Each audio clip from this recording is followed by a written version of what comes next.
natin si Ma'am ganit kahapon. So yun, papuntang Pancake House Malakas sa may Diliman mga paps ko, no? So tawagan na natin.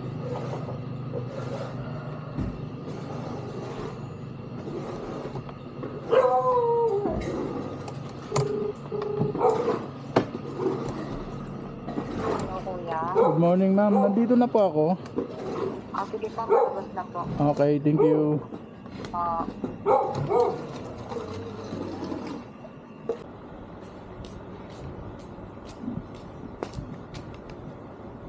Tayo pala yung kahapon, oh. Pagdating ni madam, sinabihan ko siya na 2 beses ko na naisakay. Malapit lang kasi si ma'am dito sa may tinatambayan ko tuwing nag-aantay ako ng booking. Hindi malayo na maisakay ko ulit kasi ganito kasi siya nagbobook at ganito rin ako lumalabas, kaya madalas pumapasok yung booking niya. Punta nga pala si madam sa may Diliman, Quezon City hanggang sa dumating na kami sa drop off location ni madam. Binayaran pala ako dyan ng 155 pesos.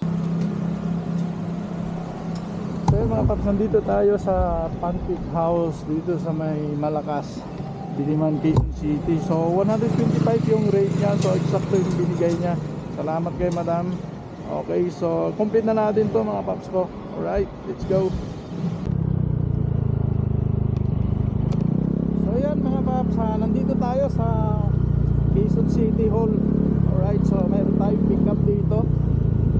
Ihatid natin sa may Tondo, Manila. Okay, so punta na natin. Let's go. Dito pala yun. Galing niya, no? Hindi na po ko siya. Hindi na.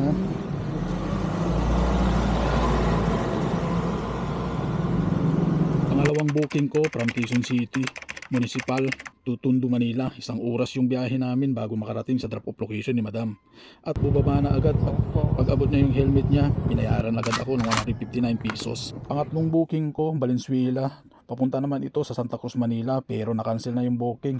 Hindi raw niya alam kung sino yung nag-book, pero natawagan ko yung nakalagay doon sa apps niya, yung booking niya. So ang ginawa ko dyan mga paps, kinancel ko na lang para hindi tayo tumagal. Hello, Joyride po. Hello? Opo, nandito na po ako. Ano yun? Nag-book po kayo ma'am, di ba? Joyride. Ipinok na ba? Opo, nandito na ako sa pick up niyo po eh.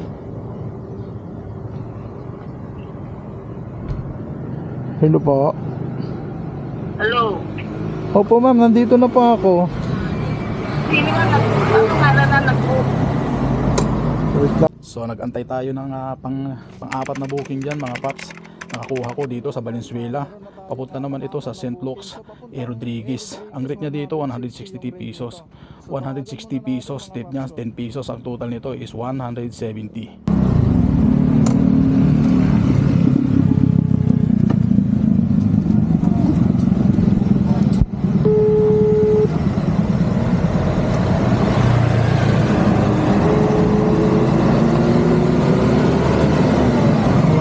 Hello.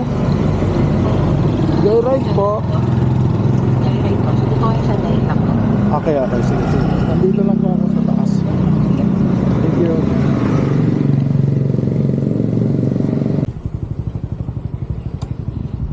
Good morning po.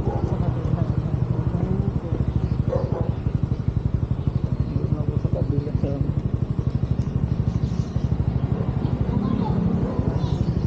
Saan po tayo? Dito na po?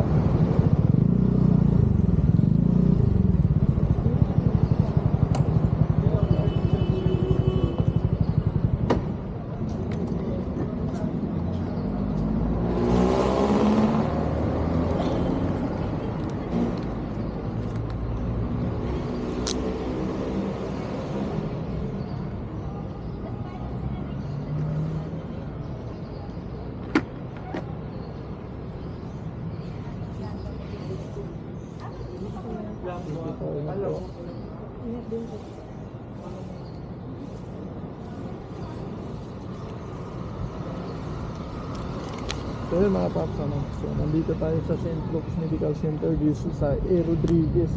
Ngayon 160 yung rate niya pero 170 yung binigay. So salamat kay madam. Pang 5 booking ko, Si Sir, isang rescuer ng Diliman, Quezon City. Pick up nga niya dito sa may A. Rodriguez, Quezon City. Papunta naman siya sa Circle. Doon yung destination niya. Dahil tagapagligtas siya ng mga nasusunugan. 3 bag yung daladala niya.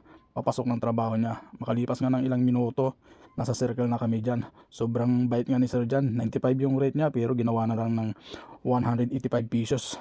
Kaya nag-tip siya ng 90 pesos mga paps. Salamat sa kanya mga boss.